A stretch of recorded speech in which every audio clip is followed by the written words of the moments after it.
எல்லாருக்குமே happy Sunday. காலையில் எழுந்திரிச்சதுமே நல்லா குளிச்சுட்டு சர்ச்சுக்கு கிளம்பியாச்சு. ஏன்னா இனியாப்பா நைட்டு கொஞ்சம் சீக்கிரமே வந்துட்டாங்க. சர்ச்சுக்கு போயிட்டு எனக்காகவும் அப்புறம் உங்கள் எல்லாத்துக்காகவும் சேர்த்து ப்ரேயர்லாம் பண்ணிட்டு வந்தாச்சு.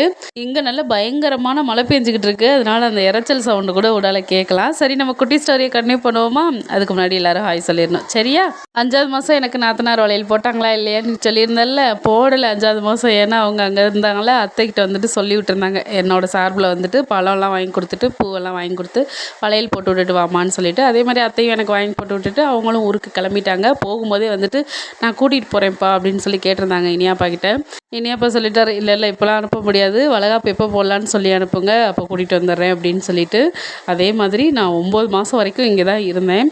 வீட்டு வேலைகள்லாம் நானே தான் பார்த்துக்குவேன். கையில் துணி துவைக்கிறதுலேருந்து சமைக்கிறது எல்லாமே நானே பார்த்துக்குருவேன். இனியாப்பா வந்துட்டு வீட்டில் இருந்தாங்க அப்படின்னா செஞ்சு கொடுப்பாங்க. அவருக்கு என்னென்னா நான் வந்து அவர் கைக்குள்ளேயே இருக்கணும், அப்போ தான் நான் சேஃபாக இருப்பேன்னு அவர் ஃபீல் பண்ணுவார். அதனால ஊருக்கு அனுப்பலை. இதுக்கப்புறம் ஸ்டோரியை நெக்ஸ்ட் வீடியோவில் பார்க்கலாம். இன்னைக்கு ரியா ஃபாத்திமா உங்களுக்கு ஹாப்பி பர்த்டே, ஹாப்பியாக இருங்க. மீண்டும் சந்திப்போம். டடா.